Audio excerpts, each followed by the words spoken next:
Nos hace bien cantar, nos hace bien alabar, nos hace bien adorar a nuestro Dios, nos hace bien. Y le invito a abrir su Biblia en el libro de Primera de Pedro. Y vamos en el capítulo 4 a seguir nuestro estudio aquí. Y como hemos comenzado el año pasado, vamos a seguir hasta terminar el libro y hemos avanzado bastante. Pero ahí lo tenemos, el título de hoy, la meditación o la mentalidad de Cristo. Y cuando Pedro escribe este libro, lo está escribiendo a creyentes que estaban dispersos en lo que hoy se conoce como Turquía. Y gente que se había ido por muchísimos lugares y él prácticamente no los conocía, todos los hermanos, solamente sabía que estaban en esos lugares, como dice en el versículo 1, ¿no? A los que están en el Ponto, Galacia, Capadocia, Asia y Bitinia, son regiones, no son ciudades. Asia no es una ciudad, es una región, Capadocia también. Entonces son lugares donde estaban estos hermanos creyentes y él hablándoles la palabra, enseñándoles, instruyéndolos, como esa misma palabra queda para nosotros, es la palabra del Señor. Y en esta mañana, pensando en esto, la mentalidad de Cristo, está exhortando a los creyentes a tener la mente de Cristo. Y es todo un desafío, incluso para nosotros también. El autor de los Proverbios, Salomón, dijo: ¿cuál es el hombre en su corazón? Tal es él. ¿Es importante lo que uno piensa?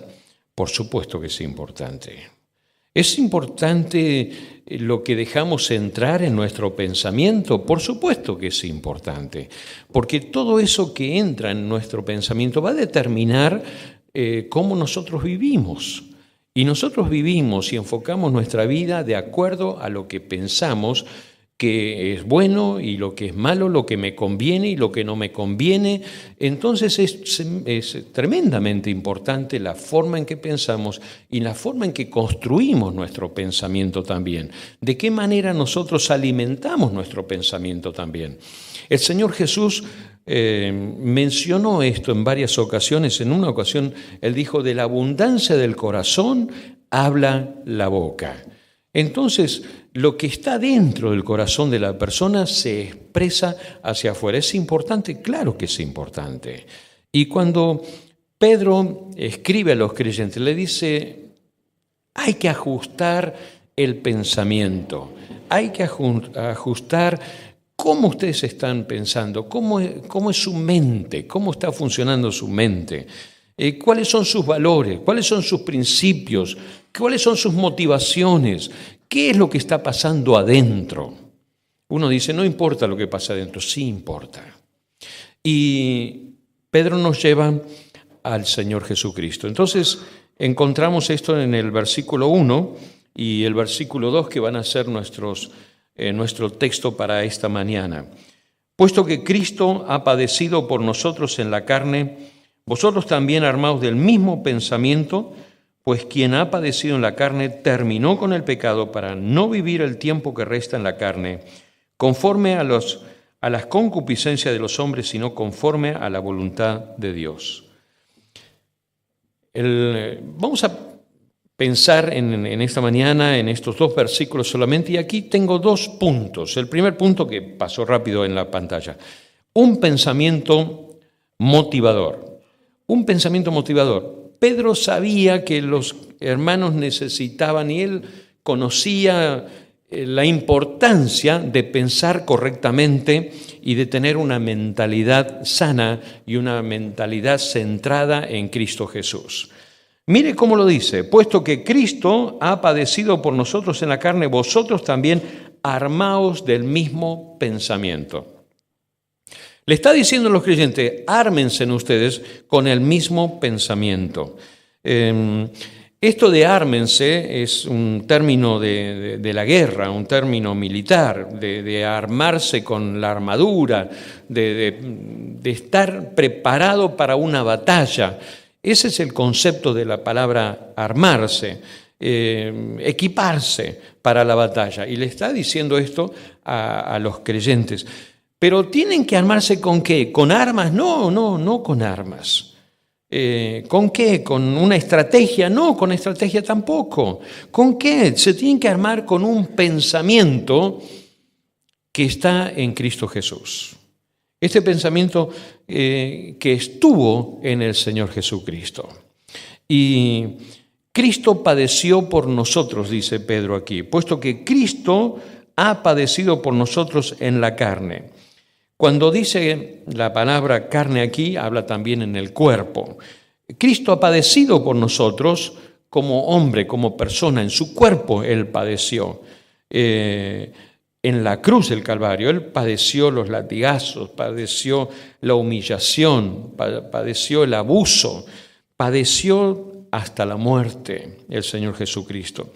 Y encontramos también allí en Pedro, en el capítulo 3, verso 18, porque también Cristo padeció una sola vez por los pecados, el justo por los injustos, para llevarnos a Dios, siendo la verdad muerto en la carne, pero vivificado en espíritu.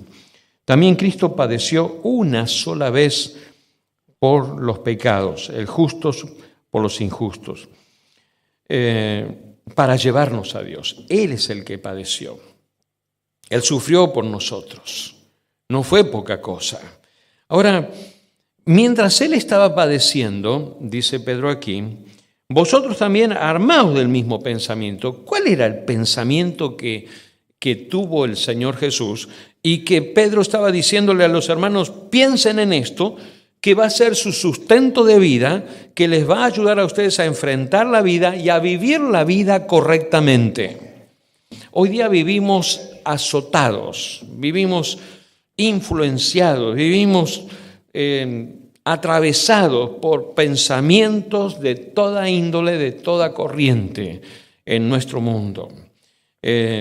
Pensamientos que vienen desde una posición izquierda, de una posición derecha, de una posición del centro, de una posición humanista, de una posición cientificista, una posición religiosa, de distintas posiciones.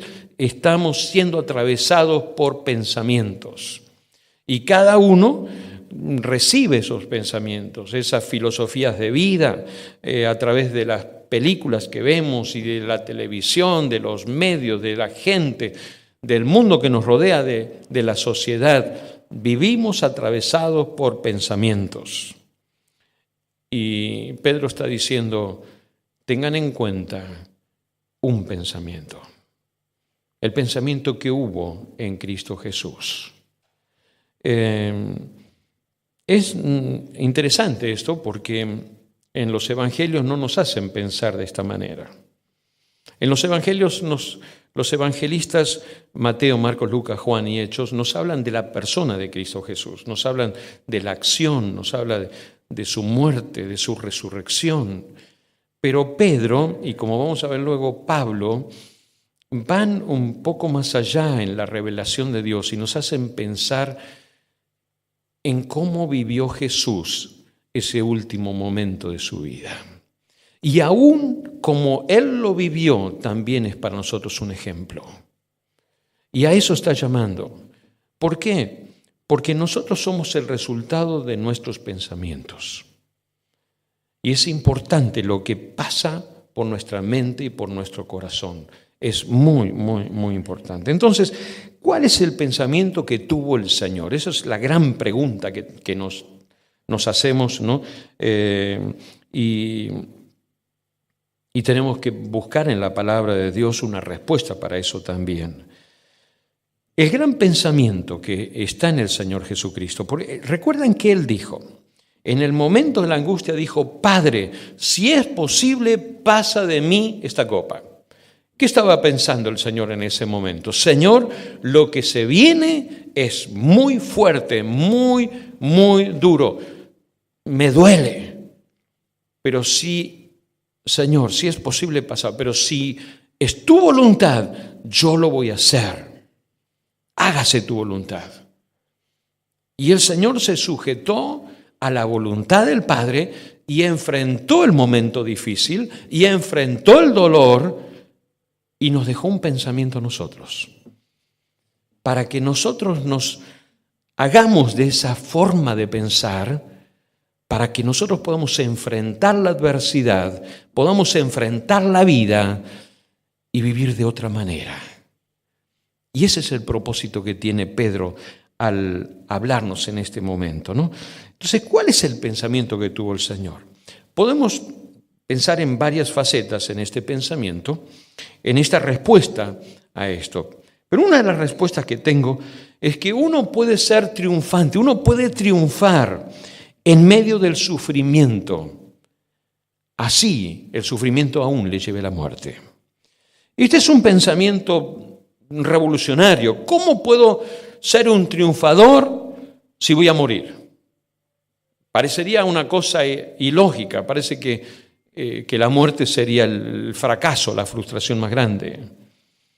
Y sin embargo, no es así. ¿Por qué? Porque la muerte de Cristo es el triunfo de Cristo. Porque la muerte de Cristo es nuestro triunfo, es nuestra victoria, es nuestra salvación. Nos cuesta, hermanos, este pensamiento de padecer. Fíjense en cómo lo dice Pedro después también. Pues quien ha padecido en la carne terminó con el pecado. Aquí están las dos P, le digo. Padecer, pecado. Las dos cosas no pueden andar juntas. No pueden estar juntas. El padecer y el pecado no pueden estar juntos. Cristo padeció. Y en ese padecimiento, en ese sufrimiento que Él tuvo, el pecado estuvo marginado, estuvo afuera. ¿Qué quiere decir esto? Uno puede padecer por causa del pecado. ¿Sí? Usted y yo vamos a padecer y podemos llegar a padecer por causa del pecado. Una cosa muy simple. Usted no paga sus cuentas. ¿Por qué no quiere? No porque no tiene plata, porque no quiere. No paga. Entonces usted se enoja con el sistema. Se enoja con todo el sistema, con toda la gente. Usted no paga más. Usted tiene que pagar sus cuentas. Usted está haciendo algo que no corresponde. O lo podemos hacer más personal. Usted le dice a un amigo, ¿me prestás la tarjeta de crédito? Uy, ¿cómo no? Sí, por vos hago cualquier cosa. Toma la tarjeta de crédito. Después usted no paga más la tarjeta de crédito. No le paga. ¿Usted tiene un problema? No, el amigo, este es mi amigo, yo te banco. Pero ese no fue el arreglo. El arreglo fue que pagues. Vos no pagás más. Vas a tener un problema y vas a sufrir. Y usted dice, uy, qué problema que tengo, qué prueba que me está haciendo pasar. No, eso no es una prueba de Dios. Eso no es una prueba, no es una aflicción, eso es un dolor.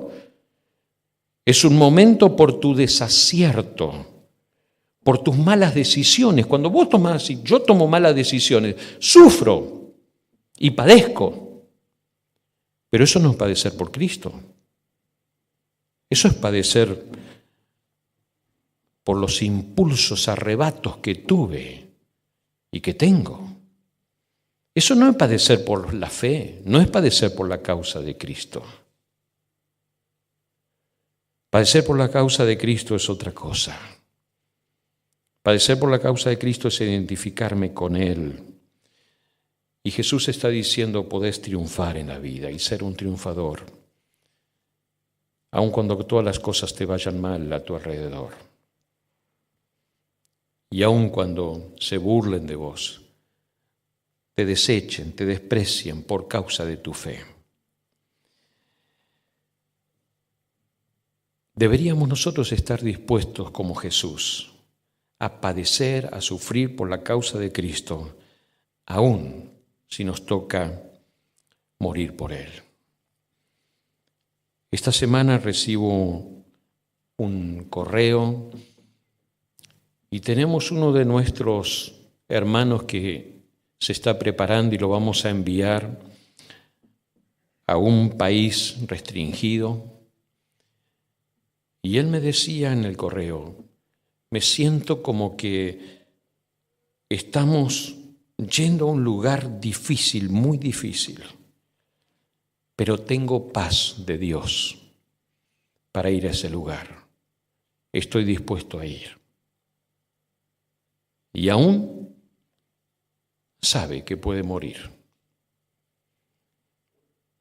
Eso es estar dispuesto, eso es tener la mente de Cristo. Pero nos toca a nosotros estar acá, en esta parte del mundo, donde aquí nadie nos va a venir a presionar y a matar. ¿Cómo nosotros podemos vivir aquí con la mente de Cristo? Pedro entonces está hablando solamente a ciertas personas, no, nos está hablando a nosotros también. Y el tema es este: quien ha padecido ha terminado con el pecado. Si estoy dispuesto a padecer por Cristo, termino con el pecado. El pecado no tiene más dominio en mi vida. Encontré este pasaje de las Escrituras del apóstol Pablo cuando él dice en Gálatas 2:20, está allí en la pantalla, dice, pero con Cristo estoy juntamente crucificado, y ya no vivo yo, sino que vive Cristo en mí. Y lo que ahora vivo en la carne, lo vivo en la fe del Hijo de Dios, el cual me amó y se entregó a sí mismo por mí. Esto es vivir con este pensamiento de Cristo en mí. Yo entiendo y veo que Pablo estaba viviendo y tenía la mente de Cristo. Él podía decir esto, porque él dice, ya no vivo yo, vive Cristo en mí. Y lo que ahora vivo en la carne, lo que ahora vivo en el cuerpo, lo que ahora vivo en este mundo, lo que ahora estoy viviendo, lo vivo en la fe del Hijo de Dios.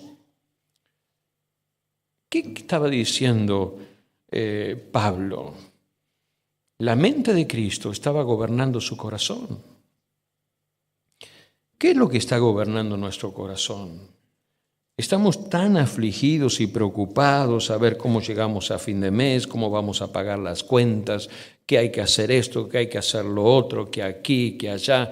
Y de repente parece que el mundo, la sociedad y todo lo demás nos está invadiendo y tenemos que parar y decir, pero un poquito, yo soy cristiano.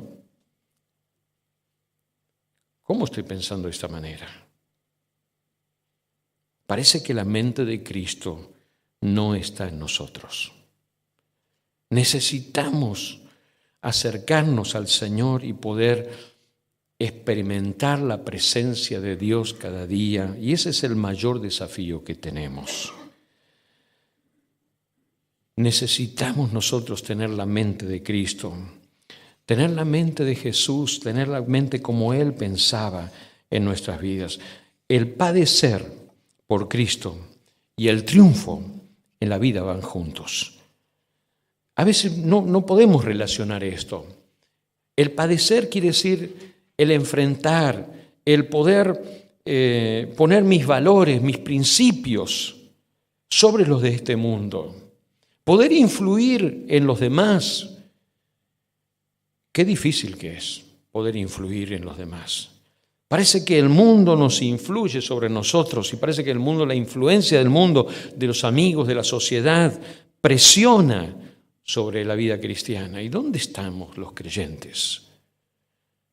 ¿Dónde estamos? ¿Qué hemos perdido? Parecería que solamente somos cristianos el domingo y levantamos nuestras manos y adoramos a Dios, pero después el lunes la presión, ¡wow!, se esfuma. ¿Qué nos ha pasado? Es que la mente de Cristo no está dominando y gobernando nuestro corazón.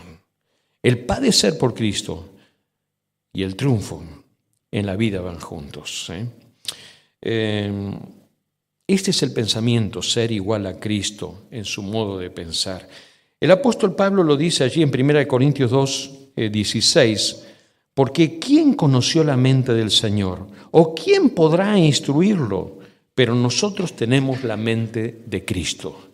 Nosotros los cristianos tenemos la mente de Cristo. Y Pedro les estaba diciendo a los creyentes, a quienes él les escribía, ármense de este pensamiento.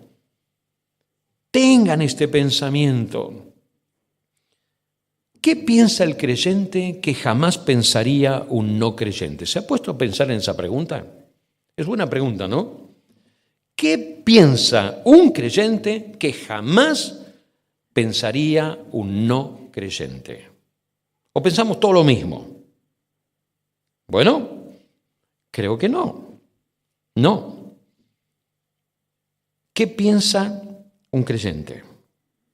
Diferente a uno que es no creyente. Bueno, ahí está la mente de Cristo. El creyente tiene la mente de Cristo. Nosotros tenemos la mente de Cristo. La mente de Cristo es la que sostiene los valores absolutos de la verdad de Dios, de la palabra de Dios. La verdad no es una construcción social. La verdad no es que cada uno tiene un poquito y entre todos hacemos la verdad. La verdad es Cristo. Jesús dijo, yo soy la verdad. Y tenemos a Cristo. Él es la verdad. ¿Se entiende? Tenemos la mente de Cristo. Por eso el creyente puede pensar diferente que un no creyente. Espero que así sea. El creyente tiene una mente diferente, una perspectiva de vida diferente, porque su mente y su pensamiento es un pensamiento que mira hacia el futuro. Alguien diría un pensamiento escatológico, teológicamente, que mira hacia el futuro y ya puede ver el futuro.